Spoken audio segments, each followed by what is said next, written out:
After World War II, communism became the bugaboo, and the Soviet Union became the enemy. And even though, and one of the things the CIA did right after World War II was hire a lot of Nazis. Guys who'd been Nazis were now recycled and brought into the CIA. Uh, the Nazi rocket scientist von Braun went to work for the United States developing intercontinental ballistic missiles. So the Nazi past was forgiven, and Nazis went to work for the United States, including a guy named Reinhard Gehlen, who'd been the Nazi military intelligence officer in charge of operations against the Soviets in Eastern Europe. And this guy Gehlen became the head of the CIA's main intelligence operator into East Berlin and areas like the Ukraine, where the Nazis had intelligence agents during World War II. And this guy Reinhard Gehlen, on behalf of his new CIA masters, just activated all the agent nets that he had during World War II. The same thing was going on in Ukraine, although the Ukraine had very much large swaths of its population were fascists and were actively involved against the war against the Soviets and were enemies of the United States in World War II. After World War II, they became assets of the CIA. So the CIA has been developing fascist assets in the Ukraine for 70 years. And every year, since 1948, when the CIA went into operation, it has had a station in the Ukraine with a CIA officer who's running operations. And those operations have all been directed against first the Soviet Union, and after the collapse of the Soviet Union, against Russia. There's a lot of momentum that has built up over 75 years. Vast agent nets have been put in place. Sleeper agents have been in place for decades, and they're all working against Russia, which is why nowadays it's so hard for the mainstream media and the government to shift and even consider for a moment having good relations with Russia. NATO, its whole mandate and its whole reason for its existence has been to threaten and roll back Russia and eventually sabotage and subvert it and put it out of business. And Ukraine, the CIA's operations in the Ukraine are the cutting-edge vanguard of this effort. So if you look at recent events in Ukraine, you have to see them in that context. How, for decades, the CIA has been trying to recruit Ukrainian politicians, Ukrainian businessmen, who are sympathetic and compatible with Western American ideas and values and interests of fighting against the Russians, and recruiting them and putting them in place and setting them up with bank accounts, giving them paramilitary training, everything the CIA does across the board. Ukraine has been the vanguard of this operation against Russia. The details are in my book.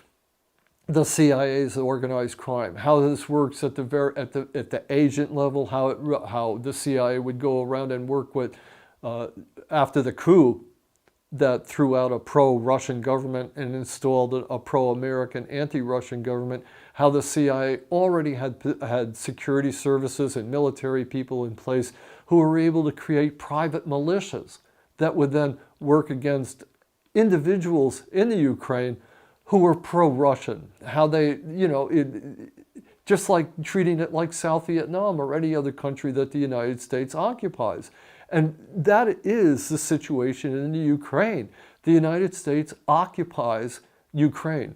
Its government is an occupation government that's supported and funded and directed by the United States. And the businessmen and the military people and the politicians that support the Americans benefit, and those who don't are put on hit lists and they're targeted. And that's basically the history and the summary of what's going on in the Ukraine. And the CIA, through its agent operations, which have been in place for 70 years, is at the vanguard of that operation. So is the intent and purpose of the CIA and American involvement in Ukraine to topple Russia, to balkanize Russia?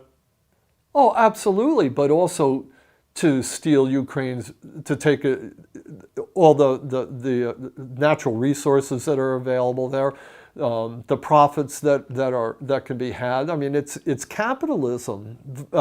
It's, you know, nationalism, American nationalists, businessmen. I mean, as soon as the CIA arranged that coup and installed a pro-American government, Joe Biden's son became the head of one of the biggest oil companies, I think it was, in the Ukraine. You know, I mean, American businessmen just swooped down like vultures to take over all the, you know, any business that could, that like mafia dons and mafia, you know, gangsters that they could steal everything from. And that's exactly what they're doing. And especially in eastern Ukraine, where a lot of the natural resource industries are based, that's why it's so contentious there. The CIA, through its assets in private industry, is trying to bring all those people who are considered compatible into the American fold.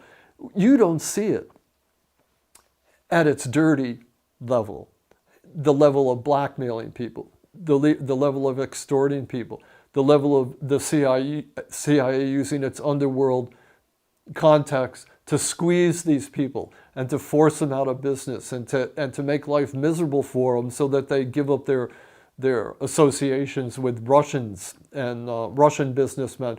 But that's what's going on at the very basic level. I mean, militias are being formed to terrorize anybody who's supporting Russia, and you know, like in Donbass and places like that.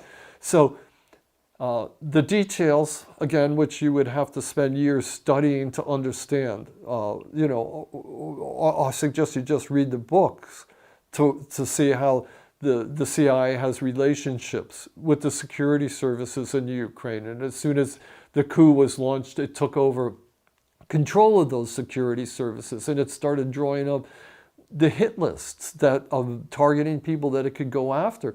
And the reason it's targeting the people that targets most highly are the people that are sitting on natural resources that American businessmen want. It's not going after, you know, plumbers and carpenters. It's going after major businessmen. And that's what the CIA does.